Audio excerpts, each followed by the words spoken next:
그럼 예민한 아이를 둔 부모는 대체 어떻게 아이를 키워야 할까요? 전 부모가 아이의 예민함을 인정하고 수용하는 것이 첫 번째 발걸음이라고 생각합니다. 우리가 흔히 예민하다에서 주는 부정적인 느낌 때문에 우리 아이 예민한 거 아니야 라고 계속 부모 자체도 인정을 하지 않는 경우가 많은데요. 사실은 예민하다는 그 자체에는 부정적인 뜻이 없습니다. 제가 여기에서 예민하다의 사전적인 정의를 한번 좀 읽어 드릴게요. 예민하다. 무엇인가를 느끼는 능력이나 분석하고 판단하는 능력이 빠르고 뛰어나다. 두 번째, 자극에 대한 반응이나 감각이 지나치게 날카롭다. 세 번째, 어떤 문제의 성격이 여러 사람의 관심을 불러일으킬 만큼 중대하고 그 처리에 많은 갈등이 있는 상태에 있다. 여러분, 그러면 우리가 흔히 말하는 예민하다는 여기에서 1번과 2번의 의미를 생각하시면 될 것 같아요. 아이가 예민하다는 건 쉽게 말하면 여기 나와 있는 첫 번째처럼 무엇인가 느끼는 능력이나 분석이 빠르고 뛰어나다라는 장점이 될 수 있어요. 그리고 두 번째, 자극에 대한 반응이나 감각이 날카롭다라는 건데요. 이 자체에는 어떠한 부정적인 단어의 뜻이 없습니다. 그런데 우리가 왜 그럼 예민하다라는 걸 안 좋게 받아들이는 걸까요? 그 이유는 예민함으로 인해서 부모가 힘이 드니까. 아이가 이렇게 민감하고 지나치게 이제 감각의 반응을 남들보다 평균 이상으로 하게 될 때 그것이 부모에게는 좀 버거울 때 아이가 예민한 게 힘들어요가 되는 거거든요. 예민함을 우리가 부정적으로 받아들이는 것부터 저는 바꾸셨으면 좋겠습니다. 내 아이가 예민하다면 우리 아이 예민해 어떡해가 아니라 우리 아이는 좀 예민하지만 그만큼 더 감수성도 풍부하고 감각에 대해서 다른 아이들보다 더 민감한 반응을 보여서 그걸 재능으로 만들어줄 수 있구나 라고 긍정적으로 재해석을 하셨으면 좋겠어요. 그러면 그게 저절로 되는 것은 아니죠. 그리고 아이가 예민할 때 부모가 너 왜 이렇게 예민해? 라고 아이한테 또 그 예민함을 부정적으로 느끼게 하시면 안 됩니다. 그러니까 아이 자체도 난 되게 예민한가 봐. 내 성격 되게 안 좋은가 봐. 이렇게 아이가 인식할 수 있잖아요. 물론 지금 이제 말하는 아이는 조금 큰 아이지만, 그래서 우리가 이런 예민한 기질을 가지고 태어난 아이는 사실 기질이라는 건 바꿀 수 있는 게 아니기 때문에 그 기질을 어떻게 꽃을 피울 수 있게 부모가 양육해 주는지, 그게 저는 관건이라고 생각하거든요. 그럼 정리하면요. 육아가 힘들 때, 내 육아가 뭔가 문제가 있다고 생각이 들 때 나를 탓하는 게 아니라 내 아이의 기질이 뭔지를 살펴보셔야 하는 거고요. 그리고 자책하는 것은 금물입니다. 내 양육 태도에 문제가 있어서 아이가 이렇게 힘들고 나도 힘들구나가 아니고요. 내 아이가 좀 예민한 기질로 태어났구나. 그런데 내가 어떻게 이 아이를 보살펴야지? 라고 엄마의 이런 긍정적인 에너지가 아이에게도 다 전달이 되는 거기 때문에 절대 아이를 키우면서 죄책감을 느끼신다거나 자책을 하는 일은 없었으면 좋겠습니다. 그리고 우리가 많은 육아 전문가들이나 육아 서적에서 부모가 잘못해서 아이가 이렇다라는 신호를 제가 받을 때가 있었어요. 그러니까 아이가 문제가 아닙니다. 다 부모 때문이에요. 조금 극단적으로 말한다면. 그런데 이런 메시지를 받으면 부모들은 더 힘이 들게 돼요. 나는 최선을 다해서 아이를 키우고 있는데 그럼 더 이상 여기서 뭘 어떻게 하란 말이야. 이제 이렇게 되면서 아예 포기하는 경우도 생기거든요. 또 주변에도 그런 얘기를 들은 적이 있어요. 아주 유명하시고 누구나 다 좋아하는 그런 분이었는데 나는 저분의 이야기만 들으면 꼭 부모가 혼나고 있는 것 같아.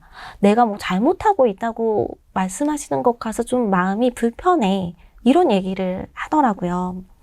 그래서 제가 이 책을 쓰면서 저는 제가 뭔가 부모님들께 가르치고 뭐 잘못하고 있다 이런 뜻이 아니고 우리는 지금 충분히 잘하고 있고 노력하고 있는데 이런 부분이 정말 힘드시죠? 그래서 이런 부분은 이렇게 좀 하면 조금 더 수월하실 거예요. 라고 전달을 드리는 입장으로 책을 썼었고 영상도 마찬가지로 부모님들이 이러고 지금 하고 계시면 안 됩니다. 이렇게 제가 말씀을 드리는 게 아니라 이런 부분을 이렇게 하시면 좋을 것 같아요 하면서 조금이나마 더 도움을 드리고자 하는 것이니까 혹시 지금 육아가 힘드신 분들은 보시면서 좀 공감과 위로를 얻어 가셨으면 하는 바람입니다. 사실 저희 아이는 이제 육아가 아주 힘든 구간은 지나갔어요. 왜냐하면 이제 6살이고 곧 7살이 되기 때문에 앞에서 말씀드렸던 그런 부분들은 한참 이제 아이가 어릴 때 두 돌에서 한 5살까지가 가장 엄마들이 힘들어하는 때이긴 하거든요. 그리고 보통 평범한 아이들은 엄마가 이제 돌만 돼도 조금 수월해. 뭐 2돌만 지나면 정말 괜찮아져 살았는데 막 이런 표현들을 하시는데 예민한 아이들은 조금 그 구간이 길어서 한 5살까지가 최고 힘든 부분이 아닌가 그런 생각은 들어요. 그럼 제가 이제 지금은 아이가 많이 편안해졌는데 이런 영상을 찍고 이런 이야기를 돌이켜 본 이유는 지금도 어디선가 저처럼 그리고 저의 아이처럼 힘들어하고 계실 분들이 분명히 있을 것이고 그분들께 조금이나마 이제 도움이 되고 싶어서 이 책을 쓰게 된 거예요. 우리가 예민한 아이를 키우는 일은 아주 귀하고 중요하고 모든 아이를 키우는 건 다 중요하지만 예민한 아이를 키우는 일은 정말 더 많은 노력을 기울여야 되는 부분이잖아요. 그런데 앞에서 아까 잠깐 말씀드렸지만 정말 극한으로 힘들 때 예민한 아이를 다룬 책을 모두 다 서점에서 사와서 읽은 적이 있어요. 그런데 이제 그 책들을 보다 보니 내 아이가 정말 예민하구나. 그래서 내가 이렇게 힘들었구나. 예민한 기질은 따로 있는 거구나. 를 알게 돼서는 좋았는데 문제가 하나 있었습니다.